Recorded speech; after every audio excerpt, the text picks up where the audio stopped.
I am able to get my Indiana Jones update today after all. I was waiting for them to update the box office for the 4th of July. And so I have some videos here to show you.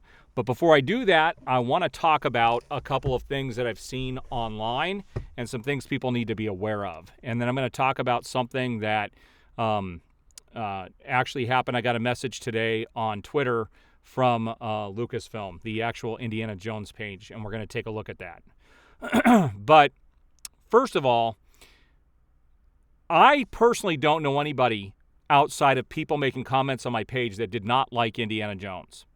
I've seen the movie 3 times, and every time I see it, I like it more and more. I saw it with my wife. She loved it. I saw it with my father-in-law. He loved it. He's actually going to go back with my mother-in-law.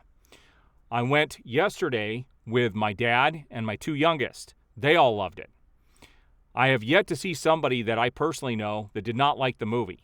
One of my best friends he works for Disney, he actually saw it, and he was the one who introduced me to Indiana Jones when I was a kid, and he liked it. There are some people out there just saying that the movie is woke. It's not woke. I could tell you that I am ultra sensitive to that stuff. To me, they ruined Star Wars with The Last Jedi. To this day, I will never forgive Disney for what they did to Luke Skywalker. They did it to Thor. They emasculate the men. I was convinced going into this movie that Disney was going to emasculate Indiana Jones, but they did not. I will still have a spoiler review, hopefully tomorrow, on Indiana Jones. But there are some certain story elements that had to be in there for a reason to move the story along. And I think they did it effectively. Because I can tell you right now, they could not have had Shia LaBeouf back as his son. They just couldn't. The guy's a freaking mess in real life, and after the last Indiana Jones movie, he pretty much stopped getting most movie roles. So they couldn't have him back. Nobody liked to work with him on the Kingdom of the Crystal Skull. But with that said, let's look at some of these photos.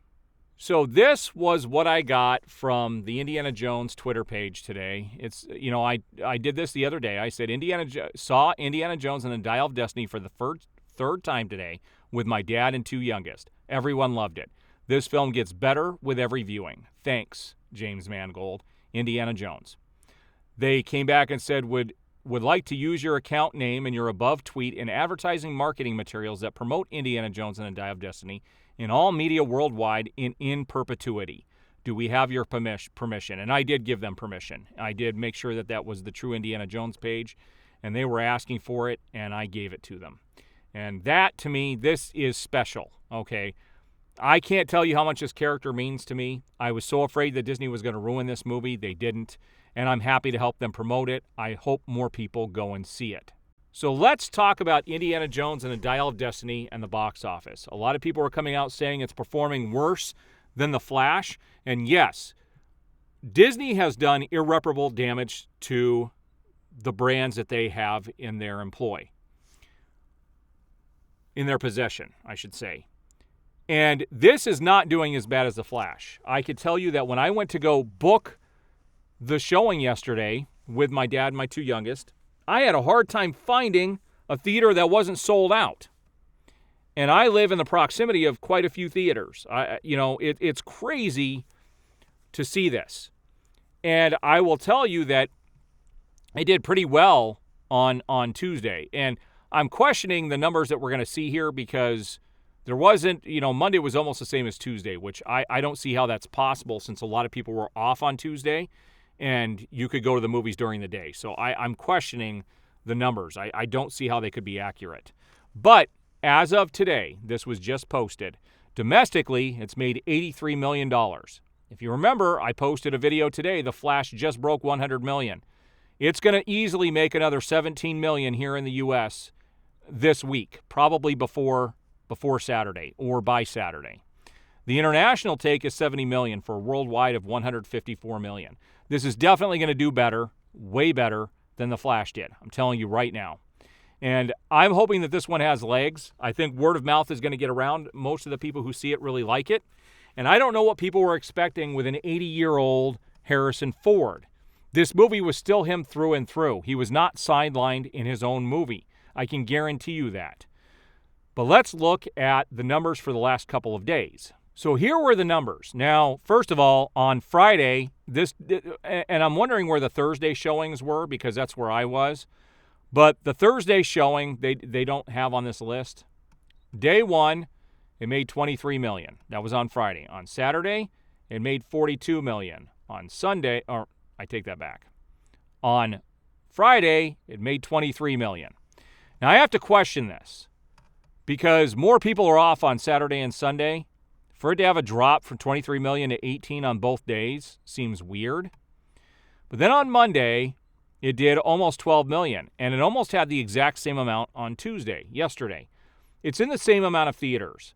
I really don't know how it's possible that it's this low for both days. There were people working on Monday. On Tuesday, most of the public or most working people had the 4th of July off. I had a hard time finding a theater that had a seat available for 4 people. So this movie, I think, is performing better than people expected. I do expect to see a bump on this over the next couple of days and for it to have another strong second weekend. Now, it's definitely going to have a drop the following weekend because that's when the new Mission Impossible movie comes out, and I should be seeing that on Thursday to get my review up on that. But I see this doing okay, but we need to talk about something that I saw in regards to Kathleen Kennedy and this franchise in general. So there are rumors out there that because of the poor performance of Indiana Jones and the Dial of Destiny over the weekend, that Kathleen Kennedy is going to be exiting over the next couple of months. She has done irreparable damage to the Star Wars brand. She's been toxic for basically the studio for a while. Now, my fear is that if they get her out of there, someone else is just going to take the reins. Bob Iger, I don't think, is much better with the mindset of what they want to do. Like, they are very anti-male. That's very clear. And I don't understand why you can't have strong males and strong females. Now, luckily with Indiana Jones, you have both. And that's the way it should be. It's not like Luke getting sidelined in his own movie. It's not like Thor being emasculated in the last Thor film. She is supposedly on her way out. Now, nobody's able to confirm this just yet, but those are the rumblings around here that she is going to be gone at the end of the day, which I'm okay with. They need to get somebody in there who is going to make movies for the masses, not just certain groups of people. I'm just glad they didn't ruin Indiana Jones, but I'm afraid that the damage has been done and the movie is not going to make anywhere near as much as it could have, which is disappointing. I will be seeing this movie many more times. As much as time permits and I'm able to, I will be back to see Indiana Jones and the Dial of Destiny as many times as I can to help support this film. I love the character. I love the movie. It was a way better ending and a better film than Kingdom of the Crystal Skull was. But I enjoy all 5 of the Indiana Jones movies. Eventually, I'm going to do an in-depth review on all of them. But tomorrow, I do plan on doing a totally spoiler-filled review of Indiana Jones and the Dial of Destiny. I wanted to wait till the weekend was over, and the people who wanted to see it were going to go see it. But for people who are just not going to go see it, I will be doing a spoiler review tomorrow and talking about some interesting things that I picked up on the third viewing I didn't pick up on the first and second. And so this movie does have quite a bit to, really take hold of and enjoy. And so for the people who are missing it just because you saw a lot of people review it and don't like it, go and make up your own mind. Like, I totally expected to go in and hate it, and I ended up loving it. So you never know. You just never know.